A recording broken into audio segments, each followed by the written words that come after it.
सुप्रभात। तो प्यारे बच्चों, आज की तासिका में हम अपने प्रथम सत्र के हिंदी विषय का प्रश्न पत्र किस तरह रहेगा, हिंदी प्रश्न पत्र का स्वरूप कैसे रहेगा, आखिरकार हिंदी का प्रश्न पत्र कितने अंकों का रहेगा, इसके बारे में विस्तार से जानकारी प्राप्त करेंगे।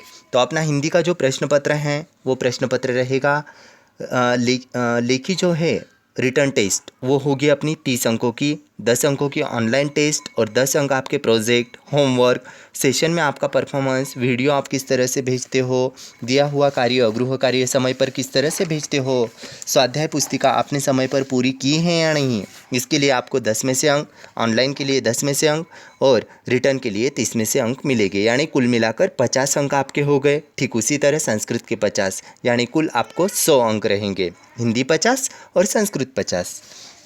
ऐसे अपने 50 अंकों का विभाजन है 30, 10, 10, रिटर्न 30, ऑनलाइन 10 और ओरल और आपका वर्क जो है प्रोजेक्ट वर्क वगैरह वो 10, यानी कि वो हो गए कुल 50। तो हम देखेंगे हमें प्रश्न किस तरह से पूछे जाएंगे।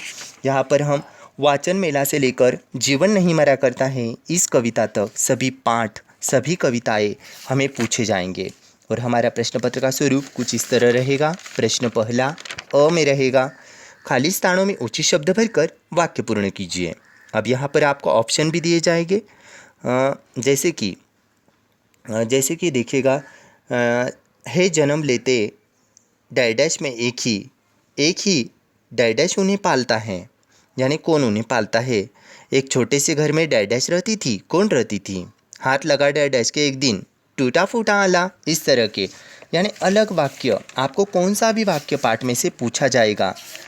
और जैसे कि गांव शहर, बंदर का धंधा, पृथ्वी से अग्नि तक, ये सभी पाठों पर जब बालासोर में बालासोर में अंतरिम डैश का काम पूरा होने अभी कम से कम 1 साल की देरी थी, यानी वहाँ पर आपको उचित शब्द लिखने हैं। ऑप्शन आपको दिए जाएंगे, बस उचित शब्दों के नीचे 2 रेखाएं आपको खींचनी है और वाक्य पूर्ण करने हैं। फिर आपको पूछा जाएगा निम्नलिखित प्रश्नों के उत्तर एक वाक्य में लिखिए। अब मिसाइल मैन किसे कहा जाता है, या बंदर का धंधा इस कविता में 104 बुखार किसे आया था, चिकना सुंदर कौन बनना चाहती हैं, आदि प्रश्न आपको पूछे जाएंगे। दादी माँ का परिवार इस जो है कहानी के कहानीकार कौन हैं, फूल और कांटे कविता के कवि कौन हैं, देखो, और आपको फूल किनको गोद में लेते हैं, एक सा कौन बरसता है, फूल किसको रस पिलाता है, आदि प्रश्न आपको पूछे जाएंगे। यानी ये 5 अंकों के लिए रहेगा। फिर आपको रहेगा प्रश्न दूसरा, निम्नलिखित प्रश्नों में से 2 प्रश्नों के उत्तर विस्तार से लिखिए। जैसे कि शहर क्यों परेशान था, गांव में उदासी क्यों छा गई, जहाँ चाह वहाँ राह, इस पाठ से या इस कहानी से हमें क्या शिक्षा मिलती है, दादी माँ कौन कौन से कार्य करती है, बंदर का धंधा किस तरह से चल रहा था, आदि प्रश्न आपको पूछे जा सकते हैं। सिर्फ 2 प्रश्न विस्तार से लिखने हैं। फिर आपको एक अनुच्छेद दिया जाएगा। प्रश्न तीसरा, यानी कि निम्नलिखित कहानी पढ़कर, कहानी भी आपको दी जा सकती है, तो वो कहानी आपको क्या करनी है, बस पढ़नी है।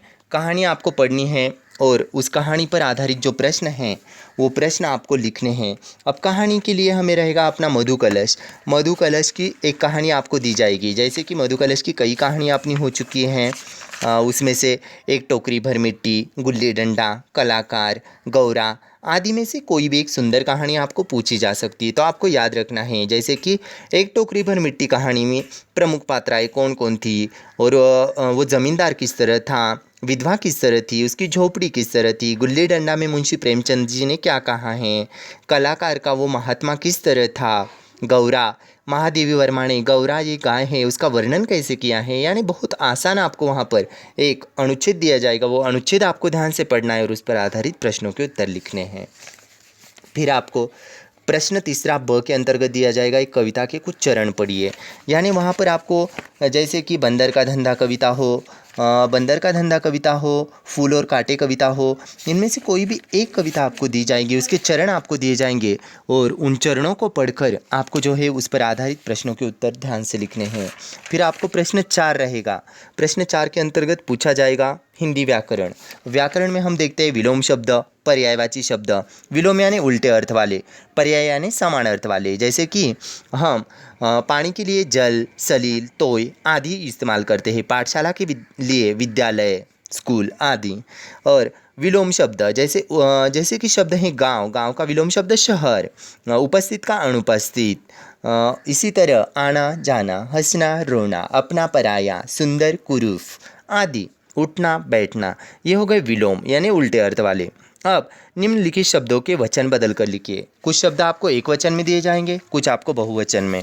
जैसे कि नदी शब्द दिया है तो वो एक वचन है, आपको बहुवचन करना है। क्या होगा? नदियाँ। झरना एक वचन है, बहुवचन कीजिए झरने। कांटा बहुवचन कीजिए कांटे। आँख बहुवचन आँखें। मछली बहुवचन मछलियाँ। निम्नलिखित शब्दों के लिंग परिवर्तन कीजिए। जैसे कि मोर मोरनी, दादा दादी, चाचा चाची, अध्यापक अध्यापिका, कवि कवयित्री, गायक गायिका आदि। विद्वान विदुषी। जैसे कि इसके बाद आपको रहेगा मुहावरों का अर्थ लिखकर वाक्यों में प्रयोग कीजिए। यानी ठगा सा रह जाना यानी क्या होना, चार चांद लगाना यानी क्या होना, गले लगना, दुखड़ा रोना। ये देखो, ठगा सा रहना यानी चकित होना, जैसे मुहावरा है। उदाहरण के तौर पर आपको दे रहा हो तो रास्ते में सांप को देखकर राधा ठगी सी रह गई। इस तरह के वाक्य आपको बनाने हैं। फिर प्रश्न 5 के अंतर्गत आपको दिया जाएगा निबंध लेखन। अब निबंध लेखन में निम्नलिखित किसी भी एक विषय पर निबंध लिखिए। जैसे कि मेरी प्यारी माँ, पेड़ों का महत्व, पेड़ हमारे दोस्त, हमारा विद्यालय, मेरे प्रिय अध्यापक, मेरे प्रिय अध्यापिका आदि। यानी इनमें से किसी भी एक विषय पर आपको आपके विचार लिखने हैं कि अगर आपको मेरी प्यारी माँ अगर पूछा गया तो आपको आपकी माँ प्यारी क्यों लगती हैं, इसके बारे में आपको लिखना है। माँ आपको प्यारी क्यों लगती है, घर की जिम्मेदारी माँ कैसे निभाती है आदि आपको विस्तार से लिखना है। यहाँ पर प्रारंभ, मध्य यानी स्पष्टीकरण और अंत में आपको समापन भी उचित ढंग से देना है। उम्मीद करता हूँ सभी छात्र और छात्राएं अच्छे से अपना 30 अंकों का जो है रिटर्न पेपर लिखोगे और 10 अंकों के ऑनलाइन टेस्ट भी बहुत अच्छे ढंग से दोगे। आप सभी को प्रथम सत्र के लिए ढेर सारी शुभकामनाएं। धन्यवाद।